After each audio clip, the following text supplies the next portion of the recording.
Hello friends, hope you're doing well.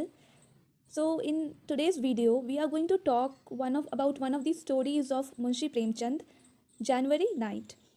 इस video में हम मुंशी प्रेमचंद की एक स्टोरी को डिस्कस करेंगे जिसका टाइटल जनवरी नाइट है।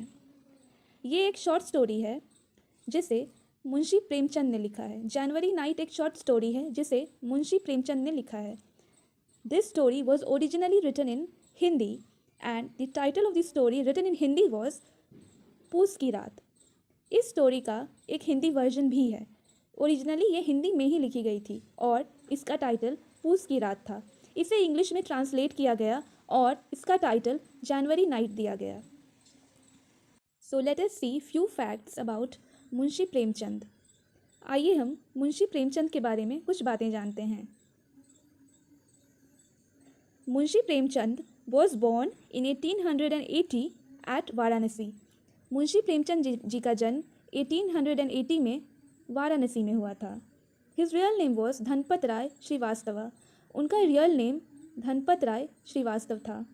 ही adopted the pen name Premchand after his work Soze Watan was banned by the British government. Munshi Premchand ji जिस एरा के राइटर थे उस एरा में इंडिया कॉलोनियल रूल को विटनेस कर रहा था। सो उस एरा में अगर कोई वर्क ब्रिटिश गवर्नमेंट को अच्छी नहीं लगे तो वो बैन कर दिया जाता था।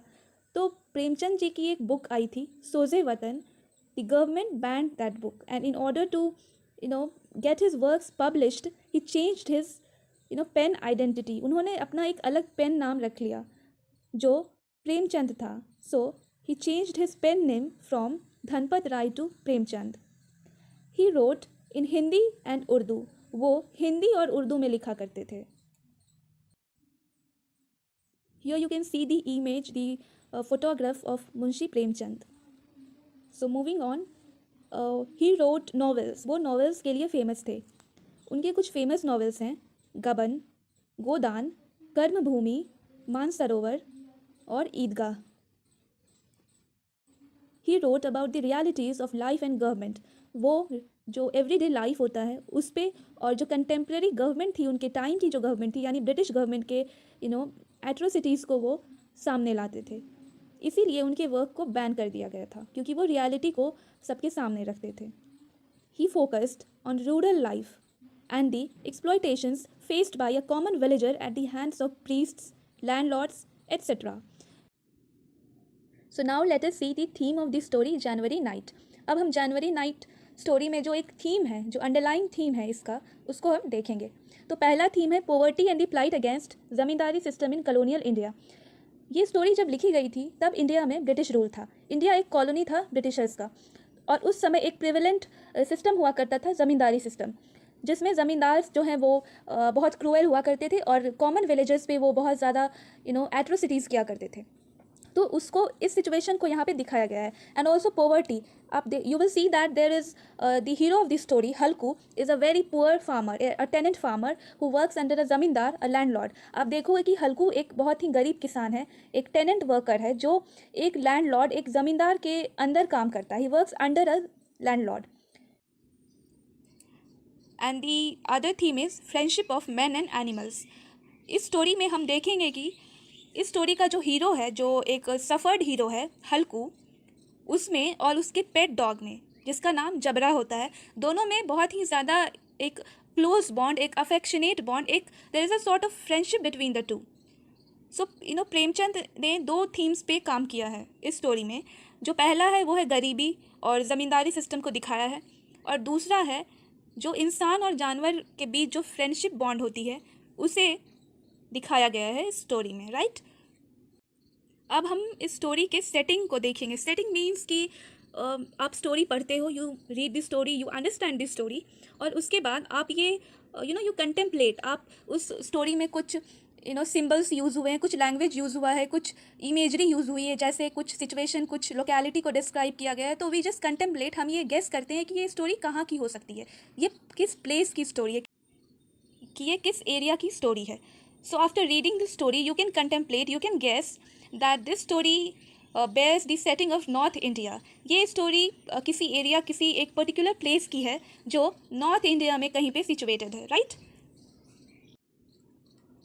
अब हम इस स्टोरी में जो कैरेक्टर्स हैं उनके बारे में कुछ जानेंगे. So there are basically 4 characters in this story, right? So the very first character or the suffered hero of this story is Halku. हल्कू एक गरीब किसान होता है. He is a very poor farmer who works as a tenant labourer under a very rich landlord and has to suffer a lot. So Halku एक गरीब किसान होता है जो एक लैंडलॉर्ड के अंडर काम करता है. Halku is very honest. वो अपने काम को लेकर बहुत ऑनेस्ट है and he has to make choices which will see in later in this video only. And then the other character is Munni.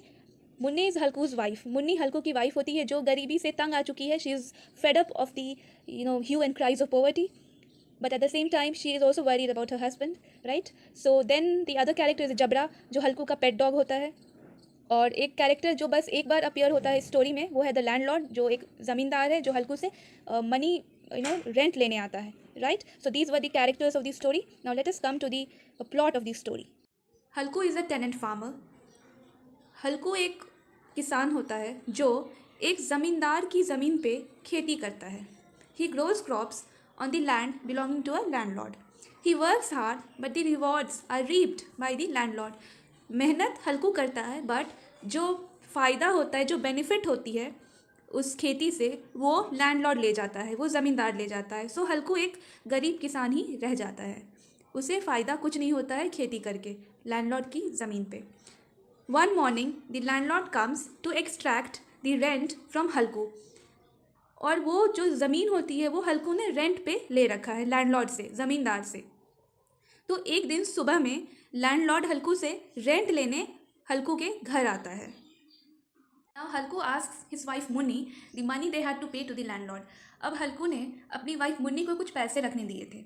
जब लैंडलॉर्ड सुबह अपना रेंट लेने आता है तो हल्कू अपनी वाइफ को कहता है कि मैंने जो तुम्हें पैसे रखने दिए थे वो मुझे दो, हमें लैंडलॉर्ड को रेंट पे करना है. But Munni is not willing to give the money. लेकिन मुन्नी पैसे नहीं देना चाहती है. वाई? बिकॉज शी नोज़ कि उसके हस्बैंड को खेतों की रखवाली करने के लिए एवरी नाइट वहाँ पे स्टे अपने खेत के पास स्टे करना होता है. और he has to have something so that he could protect himself from the cold. और बाहर जो ठंडी हवाएं चलती हैं उससे प्रोटेक्ट करने के लिए खुद को हल्कू के पास एक ब्लैंकेट होना चाहिए. तो उसने सोचा कि इस पैसे से मैं हल्कू के लिए ब्लैंकेट लाऊंगी. इसीलिए वो पैसे ज़मींदार को देने के लिए नहीं देना चाहती थी हल्कू को. And she reminds Halku that he has two by a blanket to protect himself from the cold in the fields. सो अभी तक हमने देखा कि हल्कू एक गरीब किसान है और वो टेनेंसी पे काम करता है. वो ज़मींदार से रेंट पे उसकी ज़मीन लेकर क्रॉप्स ग्रो करता है, लेकिन उससे कुछ खास फ़ायदा हो नहीं पाता है उसका. और जो सारा जो बेनिफिट होता है, जो प्रॉफिट होता है वो ज़मींदार ले जाता है. एक सुबह एक मॉर्निंग ज़मींदार हल्कू से पैसे लेने आता है और हल्कू अपनी वाइफ मुन्नी से पैसे मांगता है जो उसने उसे रखने दिए थे. लेकिन मुन्नी पैसे नहीं देना चाहती है क्योंकि वो हल्कू के लिए ब्लैंकेट खरीदना चाहती है, एक ब्लैंकेट खरीदना चाहती है ताकि उसे ठंड ना लगे जब वो खेतों की रखवाली करने जाए, right? So now let's move ahead. Halku और उसकी वाइफ में बहुत सारी बातें होती है बट हल्कू किसी तरह अपनी वाइफ को अग्री कर लेता है पैसे देने के लिए. Halku somehow readies her wife and they pay the money to avoid insult. Halku अपनी वाइफ को कहता है कि अगर हम पैसे नहीं देंगे, अगर हम रेंट नहीं देंगे तो वो लैंडलॉर्ड, वो ज़मींदार हमें इंसल्ट करेगा. सो लेट्स पे द. सो मुन्नी रेडी हो जाती है पैसे देने के लिए और वो ज़मींदार को पैसे दे देते हैं. On a cold January night Halku is on guard at the fields to protect his crops from wild animals. अब एक ठंडी रात है, January night, very cold night. आपको पता है जनवरी में बहुत ठंड होती है, राइट? सो जनवरी नाइट है, बहुत ठंड वाली रात है. एंड हल्कू अपनी फसल की रखवाली करने के लिए उनको जंगली. अब हल्कू और वो पेट डॉग जबरा दोनों फील्ड में एक साथ बैठे होते हैं और हल्कू के पास कोई ब्लैंकेट या फिर कुछ वैसा नहीं है जो उसे वार्मथ दे सके. So he has to suffer the cold. Both of them are tortured by the cold winds. Halku और उसका जो डॉग है, जो पालतू कुत्ता जबरा है, दोनों जो है ठंडी हवाओं से खुद को ये कर रहे. They are tortured by the cold winds. Halku has nothing that could offer protection against the cold except his old shawl. Halku के पास ऐसा कुछ नहीं है जो उसे ठंड से बचा सके एक्सेप्ट एक पुरानी शॉल. उसके पास सिर्फ एक पुरानी फटी हुई एक शॉल है जो ज़्यादा कुछ हेल्प नहीं कर पा रही है उसको ठंड से लड़ने में, right? So Halku and his pet Jabra develop a very warm bond. इसी दौरान उस ठंडी रात में ऐसा हल्कू अकेला वहाँ पे फील्ड की रखवाली कर रहा है, और लाइक एन ओबीडियंट पेट उसका जो डॉग है, जो पेट डॉग है जबरा, वो भी उसके पीछे पीछे खेतों में आ जाता है। और दोनों में एक फ्रेंडशिप डेवलप होता है, जैसे कि द ब्रदरली और the friend like bond develops between the to.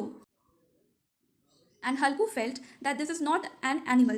It is, it is a very brotherly or a friend-like relationship between us, the bond that we share. हल्कू कहीं ना कहीं ये रियलाइज़ करता है कि इस मुसीबत के समय जब उसे इस ठंड को झेलना है तो उसके साथ कोई नहीं खड़ा होता है, बट उसका जो पेट डॉग है वो उसको फॉलो करते करते खेतों तक आ जाता है। तो वो सिर्फ एक जानवर नहीं है, वो उसका एक ब्रदर है, एक फ्रेंड है। दोनों एक दूसरे को सपोर्ट करते हैं, दोनों दे अरेंज फायर, वो आग का इंतज़ाम करते हैं, एंड वो एक दूसरे को अच्छी तरह से कंपनी देते हैं। Halku arranges fire and after some time falls asleep। Halku fire का अरेंजमेंट करता है, वो मैंगो ट्री के लीव्स को कलेक्ट करके फायर अरेंज करता है, फायर जलाता है, और कुछ टाइम बाद वो सो जाता है। He hears some animals nilgais eating his crops. और कुछ टाइम बाद कुछ एनिमल्स आकर, नील गाइज आकर उसके क्रॉप्स को खा जाती हैं, डिस्ट्रॉय कर देती हैं। और उसे ऐसा फील हुआ that his crop is, and he even heard the sound of the animals eating away his crops and his pet barking on them. और उसने जबरा, जो उसका पेट डॉग था, उसकी आवाज़ भी सुनी, उसकी भौंकने की आवाज़ भी सुनी कि वो उन एनिमल्स पे जो उसके क्रॉप्स को खा रहे हैं उस पर वो बार्क कर रहा है, भौंक रहा है। But he remains ignorant. लेकिन फिर भी उसने ऐसे बिहेव किया जैसे उसे कुछ नहीं पता है, क्योंकि वो उठकर जाना नहीं चाहता था। बिकॉज उसने जो फायर का अरेंजमेंट किया, या फिर उसने जो खुद को एक थोड़ा सा वार्मथ प्रोवाइड किया, वो it was not a very smooth process, it was not an easy process. उसने बहुत सारी मशक्क़त के बाद उसे वो कम्फर्ट नसीब हुआ, और वो उसे छोड़ कर नहीं जाना चाहता। ही succumbed to the situation there, to the cold wind there, and he could not get up and go and just chase away the animals, right? So he wakes up in the morning to see his crops destroyed. तो ये जो रात में जो incident होती है कि हल्कू सो जाता है और जानवर आके उसके क्रॉप्स को खा लेते हैं, उसका जो डॉग है जबरा वो बार्क भी करता है, और हल्कू की नींद भी he is slightly awakened, but still वो जाना प्रेफर नहीं करता है, वो वहीं पे सो जाता है इग्नोर करके। तो रात में उसके क्रॉप्स का पूरा डिस्ट्रक्शन हो चुका है, और सुबह जब वो उठता है, he wakes up in the morning and he sees his crops have been destroyed. और वो देखता है कि उसकी जो फसल है वो पूरी तरह से डिस्ट्रॉय हो चुकी है, उसका फील्ड अब फ्लैटेंड हो चुका है, फील्ड में अब, खेत में अब कुछ नहीं बचा है, right. His wife seems to be in grief. Halku की वाइफ मुन्नी जब अपने फील्ड को, अपने खेत को वैसे कंडीशन में देखती है कि सारे क्रॉप्स डिस्ट्रॉय हो चुके हैं, तो उसे बहुत दुख होता है। But he is content. लेकिन हल्कू को कोई दुख नहीं होता है, rather he is happy, he is content. हल्कू खुश होता है, दुखी होने के बजाय हल्कू खुश होता है। उसके फेस पे एक हैप्पीनेस दिखाई देता है, एक पीस दिखाई देता है।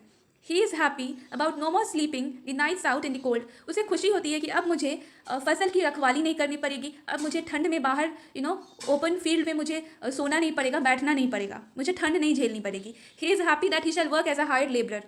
सो हल्कू की वाइफ जब देखती है कि फील्ड डिस्ट्रॉय हो चुका है, तो वो उसे रिमाइंड करवाती है कि अब तुम्हें एक हायर्ड लेबरर की तरह काम करना होगा, मजदूर की तरह काम करना होगा। तो हल्कू को ये बात याद आ जाती है कि अब मुझे एक हायर्ड लेबरर की तरह काम करना होगा, लेकिन he will be able to pay off the rents. लेकिन वो अब रेंट्स को पे कर सकता है, and also save some money, और कुछ पैसे भी बचा सकता है जो वो ज़मींदार की ज़मीन पे खेती करके नहीं कर पाता था, अब वो हायर्ड लेबरर की तरह काम करके कर सकता है। So he is very happy. Okay, here you can see this is the depiction of Halku's reaction and his wife's reaction too after seeing the field which has been eaten away by the wild animals called nilgais. Okay, so friends, अब तक हमने ये story कैसे आगे बढ़ती है, कैसे process होती है, वो देखा। अब हम इस स्टोरी में जो कैरेक्टर्स हैं उनके बारे में एक शॉर्ट एनालिसिस देखेंगे, right. So let us move ahead with the character sketches. So on the first go we have Halku, who is the very protagonist of this story and also a hero who suffers a lot. So Halku एक गरीब hard working tenant farmer है। Halku is a very poor hard working tenant farmer जो एक ज़मींदार की ज़मीन पे काम करता है। He chooses self respect over comfort. वो कंफर्ट को छोड़कर सेल्फ रिस्पेक्ट को चूज़ करता है। फॉर एग्जाम्पल, जब ज़मींदार पैसे लेने आता है, रेंट लेने आता है, तो हल्कू की वाइफ उसे कन्विंस करने की कोशिश करती है कि तुम ये पैसे मत दो, ब्लैंकेट ले लो। लेकिन हल्कू अपने कंफर्ट को छोड़कर, ब्लैंकेट को छोड़कर उसे पैसे देना प्रेफर करता है, लैंडलॉर्ड को पैसे देना प्रेफर करता है। बिकॉज अगर उसने पैसे नहीं दिया तो landlord is going to insult him. So उसने यहाँ पे सेल्फ रिस्पेक्ट को ज़्यादा प्रेफरेंस दिया, कंफर्ट को उसने निगलेक्ट किया, and page the rent rather than buying the blanket. Okay. Halku is also truly dedicated and devoted to his work. हल्कू अपने काम को लेकर बहुत ही ऑनेस्ट है, डेडिकेटेड है एंड डिवोटेड है. But at the and he succumbs to the cold winter and false asleep. लेकिन and में जो कोल्ड विंटर होती है उससे वो हार मान जाता है. जो सिचुएशंस कुछ ऐसे क्रिएट होते हैं कि वो इग्नोरेंट हो जाता है, और readers may find him to be irresponsible, but this is not the case. This doesn't mean that he was not devoted. Last में हमने देखा, स्टोरी के एंड में हमने देखा कि उसके क्रॉप्स को वाइल्ड एनिमल्स खा रहे होते हैं, डिस्ट्रॉय कर रहे होते हैं, और हल्कू को ये पता भी होता है. He was a little awaken, but still वो इग्नोरेंट होकर सब देख रहा होता है और वो सो जाता है. तो इसका ये मतलब नहीं है कि हल्कू अपने काम को लेकर सीरियस नहीं था. ही was not dedicated towards his work, rather poverty and situations made him do so. जो पोवर्टी थी, जो गरीबी थी उसकी, जो सिचुएशंस थे उसकी लाइफ में, जो वहाँ पे जो सिचुएशंस क्रिएट हुए, ये थे रीजंस हल्कू के इग्नोरेंट होने के. अगर हम स्टोरी को देखें तो हम देखेंगे कि हल्कू एक ऐसा कैरेक्टर है जिसे हमेशा चॉइसेस करने, टफ चॉइसेस बनाने पड़ते हैं. He has to always choose from things. अगर हम स्टोरी के बिगिनिंग में देखें तो सबसे पहला जो हल्कू का एनकाउंटर होता है लैंडलॉर्ड के साथ, तो उसे चूज़ करना पड़ता है. He has to choose between his comfort and his self respect. Halku के सामने जो सिचुएशन पैदा होती है उसमें हल्कू को या तो वो रेंट पे कर दे और अपने आप को इंसल्ट से बचा ले, एक ये चॉइस थी उसके सामने. And the other choice was कि वो इंसल्ट होने दे खुद का, लेकिन वो जो पैसा था उससे वो अपने लिए ब्लैंकेट ले ले. लेकिन हल्कू ने अपने कंफर्ट को, अपने ब्लैंकेट को साइड में रखकर, he put his comfort aside and chose his self respect. उसने लैंडलॉर्ड को पैसे देकर अपने सेल्फ रिस्पेक्ट को बचाया. So he neglected his comfort here, right. तो उसने अपने कंफर्ट को चूज नहीं किया फर्स्ट केस में, राइट. लेकिन अगर हम स्टोरी के एंड में देखें तो वहाँ पे एक सिचुएशन हो जाता है कि उसके क्रॉप्स को जंगली जानवर आकर खा रहे हैं एंड ही इज स्लीपिंग. और वो जो नींद है उसे वो आसानी से नहीं मिली है. He had to suffer the the winter winds, और बहुत ही मशक्क़त के बाद उसने कहीं से आग का इंतज़ाम किया. He managed to arrange some fire and फिर उसे जाकर वो नींद नसीब हुई. तो वहाँ पे भी एक सिचुएशन था जहाँ या तो वो उठकर जाए और अपने क्रॉप्स को बचाए, या फिर वो जो हो रहा है होने दे और वो कंफर्ट को चूज़ करे, वो उस वार्मथ को चूज़ करे, वो स्लीप को चूज़ करे. तो सेकेंड केस में हल्कू ने अपने कंफर्ट को चूज़ किया, राइट. सेकेंड केस में हल्कू ने अपने कंफर्ट को चूज़ किया, कंफर्ट को प्रेफर किया. तो इससे ये साबित नहीं होता है कि हल्कू एक इररिस्पॉन्सिबल पर्सन है. No, he is not irresponsible.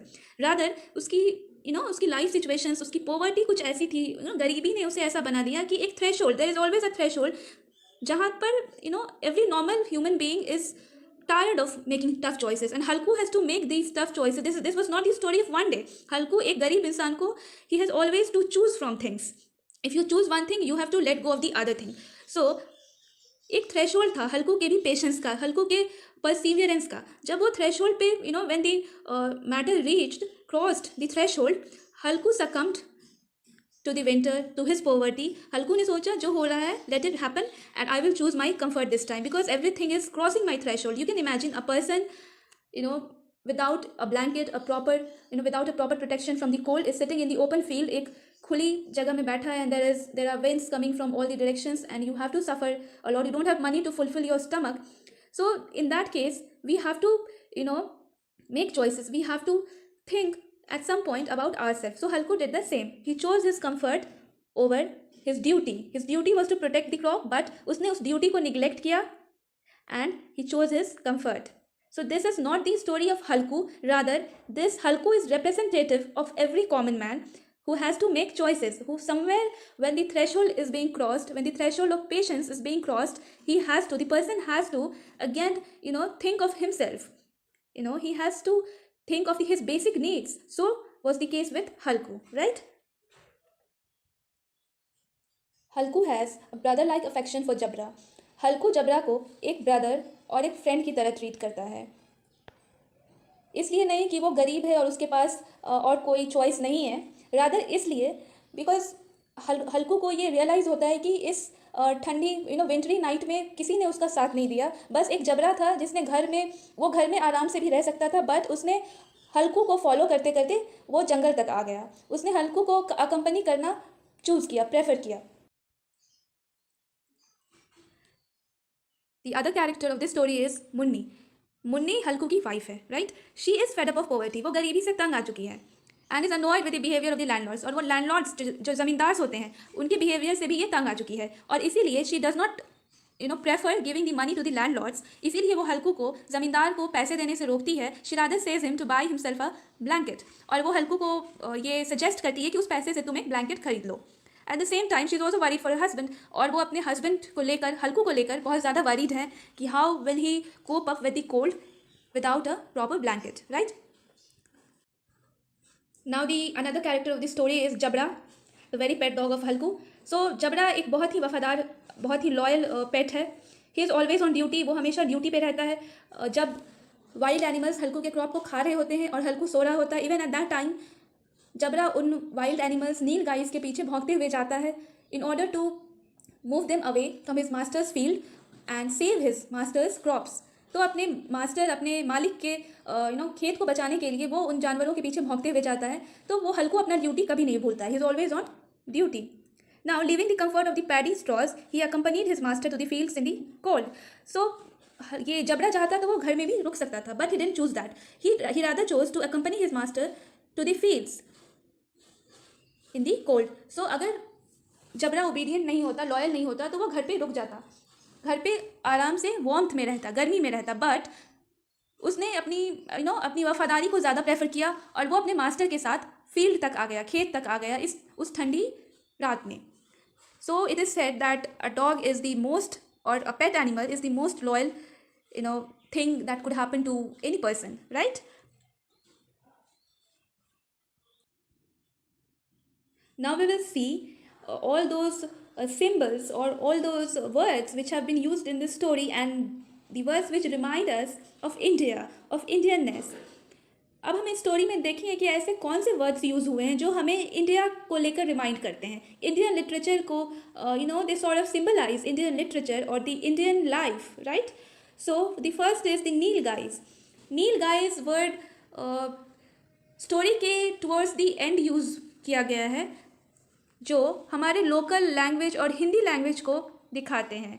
सो ये एक इंडियन फीलिंग पैदा करते हैं इस स्टोरी को पढ़ते समय. देन पैसा बाई पैसा, ये वर्ड हम ऑफन हिंदी में यूज़ करते हैं, in our local language, in our everyday conversation. So even these words remind us of Indianness. Then we have the names of the dishes, puris and sweets. Even these words remind us of our Indian culture, our Indian delicacies. And then the word caught, ये जो caught use हुआ है, the word caught has been used to symbolize poverty. ये गरीबी को दिखाने के लिए भी यूज़ किया गया है. हल्कू की गरीबी को पोर्ट्रे करने के लिए इस वर्ड को यूज़ किया गया है. And eight the same time ये ट्रेडिशनल इंडियन सोसाइटी को भी पोर्ट्रे करता है. The conclusion of the story puts forward the thought that food, clothing and shelter are the basic requirements of a common man. तो जब story and होती है तो कहीं ना कहीं हमें ये एक थॉट आता है कि जो बेसिक जो रिक्वायरमेंट्स होते हैं एक कॉमन मैन के, आम आदमी के, वो क्या होते हैं? Food, clothing and shelter. Food, clothing and shelter, रोटी, कपड़ा और मकान, right. So these are the basic requirements of every common man. These were the requirements at that time and even at the present time too. और जो हल्कू था उसे ये basic requirements भी नहीं नसीब हो रहे थे, नहीं मिल रहे थे. हल्कू वॉज डिप्राइव्ड ऑफ फूड. हल्कू को अच्छे से खाना भी नसीब नहीं होता था. अगर आप स्टोरी को पढ़ोगे then you will come to know that they were not able to have their ends meet properly. He was deprived of clothing. Halku एक ब्लैंकेट तक नहीं ले पाता था. सो रोटी, कपड़ा तो गया. And then shelter, he didn't even have a proper shelter. उसे ठंड में ओपन में बैठना पड़ता था रखवाली करने के लिए. सो उसके पास एक बेसिक एक शेल्टर भी नहीं था. सो रोटी, कपड़ा एंड मकान, ही वॉज डिप्राइव्ड ऑफ रोटी, कपड़ा एंड मकान. So neither the basic facilities nor the peace of mind. He neither had the peace of mind. उसके पास उसके mind में he always used to have a kind of tension that he has to pay rent to the landlord. He has to buy a blanket for himself. तो एक peace नहीं था उसके पास. He always used to have tensions. So he neither had the basic requirements nor did he have the peace of mind. So we can say that altogether his life was a kind of torture. Hence Halku did not give away his peaceful sleep. सो हल्कू को जो वो peaceful sleep मिली थी उतनी मशक्क़त के बाद, आग जलाने के बाद, तो हल्कू ने उस स्लीप को प्रेफर नहीं किया कि मैं इस स्लीप को छोड़कर, इस कंफर्ट को छोड़कर फिर से मैं वही रिगरस लाइफ में फिर एंटर करूँ। तो ये जो पीसफुल स्लीप था, ये हल्कू के लिए एक रेफ्यूज का काम किया। It work as a refuge for Halku from all those tensions, all those deprived things of life, right. So he chose to sleep, इसीलिए उसने जो शॉर्ट टर्म पीस मिला था उसने उसे प्रेफर किया। So this was a kind of analysis और short okay, we have one more slide here. Halku was content on seeing his crops destroyed because he knew now that he could work as a hired laborer and at least have his ends or his basic requirements met. This was the reason, यही reason था कि जब हल्कू ने अपने crops को देखा कि crops destroy हो चुके हैं and his wife was a kind of very sad on seeing the situation, the condition of his field, लेकिन हल्कू खुश था, ही वॉज हैप्पी बिकॉज उसे पता था कि अब वो कहीं पे एक हायर्ड लेबरर की तरह काम करेगा एंड कम से कम अब उसके जो बेसिक रिक्वायरमेंट्स थे, दी रोटी कपड़ा एंड मकान cliché, hill have that fulfilled, और साथ में he'll also have a kind of peace of mind because he'll have money coming and he'll know where to use that money. He'll be the master of that money and he'll have his he is going to be the master of his destiny, not the fat landlord, right? So friends, this was a very short analysis, the not in depth analysis of this story. I would insist you to go through the text of the story. That is going to work a lot. This was the way I interpreted it, and let me know if you interpret it in a very different way. Let me know in the comment section. Till then, take care. See you in the next video.